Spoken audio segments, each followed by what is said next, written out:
As you know, on the 1st of October, I did give a confession.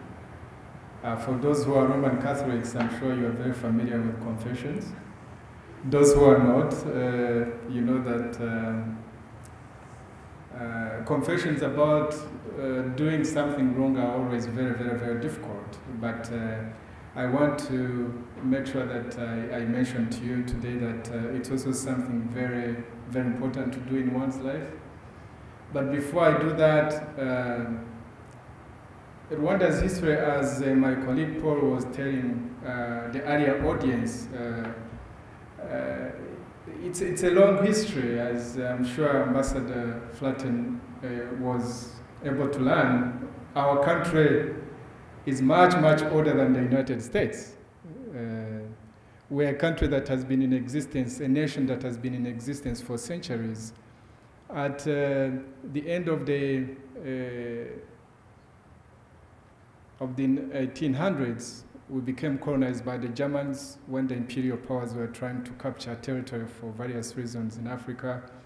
Then at the end of the First World War, we exchanged hands into the Belgian authorities' hands. Then 1962, we became formally independent from Belgium. And since that time, as my colleague was trying to explain to you, even though we've been nominally independent from colonial powers, we've not managed our affairs very well. And so one of the first victims of that independence era, or maybe I should say that there was what, I'm sure when you read books, you'll see what is being described as 1959 revolution. And that is the period when power exchanged hands from Tutsi kings into the hands of a Hutu elite. That's what really happened at the time of 1959 revolution. And because of that, a section of the Rwandan population, the Tutsis, became refugees. So I'm one of actually the generation of Rwandans who were either born around that time or were born in exile, but who actually lived in refugee camps for almost 3 decades.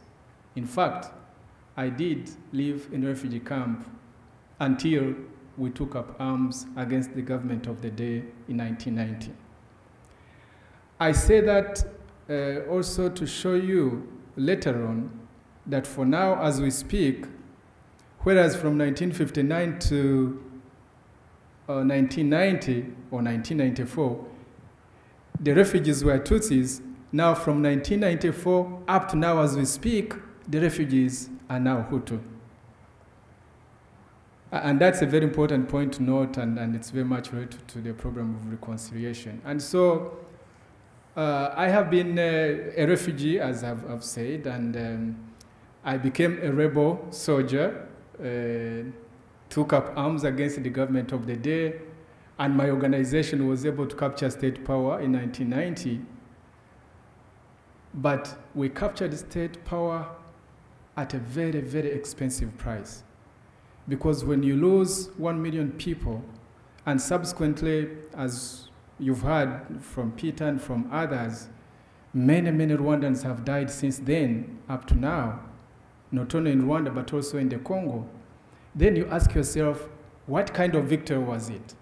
If you lose 1 million people or 2 million people, whatever the number, for me it really doesn't matter. Even one person should not be dying. And I hate to hear people saying, oh, probably these few people died, or life has become so cheap in Rwanda that people, especially the president of that country, talk about life very, very lightly. And so it was a very expensive military victory. And because one side won militarily, as my other colleagues have said, the RPF under Kagame has dictated the kind of narrative we have in Rwanda. And one of the defining elements of our recent history has actually been who killed President Habyarimana, who shot down the plane. And what I mentioned in my confession is something that other Rwandans had said before me. It's something that many in the international community actually knew, but were not willing to accept. Maybe what was new was that it was me saying it.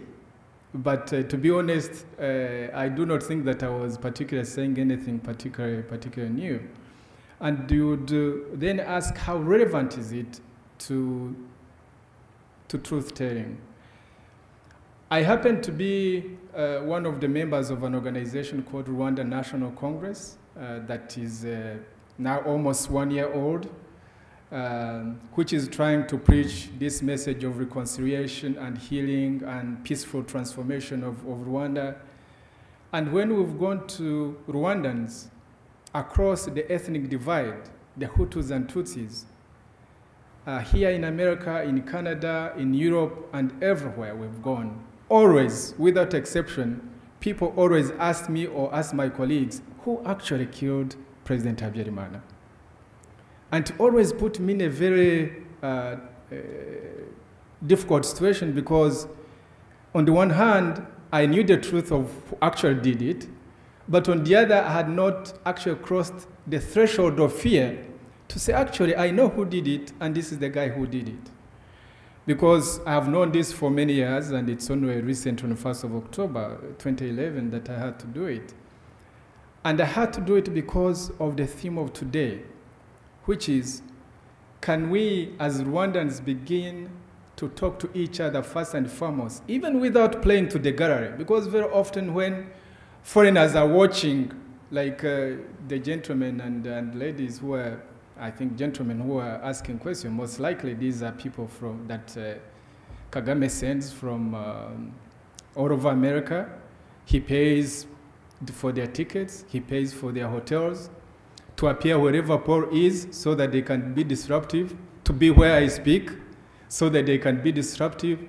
And sometimes I joke about it, I say, guys, you are so lucky because you're in America where you have the luxury of being able to speak your mind and you won't be penalized for it. Because if you are in Rwanda and you say the kind of things that I or Peter or Paul or any other Rwandan would love to speak about whatever is going in the country, you pay a heavy price, and sometimes the price is your life. Why I like this whole, why I'm very much interested in this whole issue of truth-telling, is that, as you know, while I was in government, the likes of Peter wouldn't be my friend. No, because Peter, in academic circles or as you know how universities are, professors actually are normally, and the students are normally encouraged to be heretics, to say things that are so crazy that everybody asks the question, why is this guy doing this? And so the likes of Peter, who said things, and his sister keep on things. When I was in the government, I would say, why is this guy saying things of this nature? Like, let me give you just 2 examples. Like on the question of genocide, which question the other fellows were asking. I believe that it was a genocide of the Tutsis. I believe that an event like that one was planned. But when I talk to Peter and he encourages me to think, he says, there is evidence that shows that actually maybe there wasn't planning, I don't shut my mind and say, no, Peter, don't even go there. I don't want to listen to that.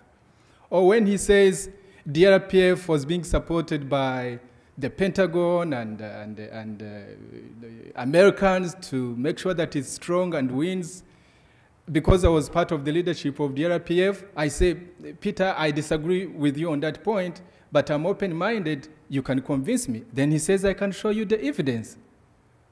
The problem with Rwanda is that we've closed our, and it's not simply Rwandans who have that natural inclination to be closed-minded, but governments of the day, because of power calculations, they encourage people to be very close-minded, and they don't want to be open-minded to telling each other truth so that we can begin to see our history as a shared history of the good and the bad, because that's what history is all about. Even for you Americans, when you look into your past, the 200 years of your history, what do you see?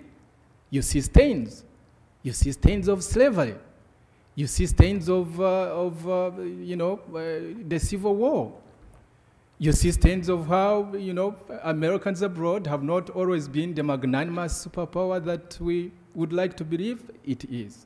But that is your history. You even have monuments that show you that dark part of our history, because that's your history, the good and the bad. And so the Rwandans, because of the powers of the day, and because power in Rwanda has always been, until now, we haven't been able to change that, especially, of course, for centuries it was the Tutsi king, and he was the king and everybody were subjects.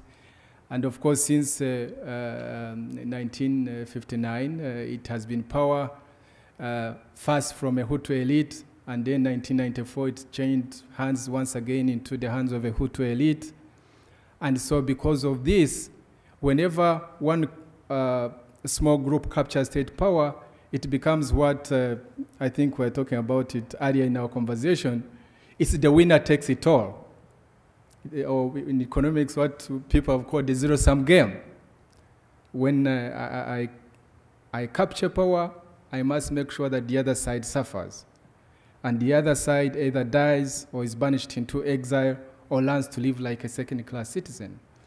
And because of that, therefore, the powers of the day do not encourage people to be open-minded to telling each other truth, so that we as Hutus and Tutsis can begin to live together as Rwandans and try to imagine another future in which we can be equal before the law, we can have equal justice, and so on and so forth.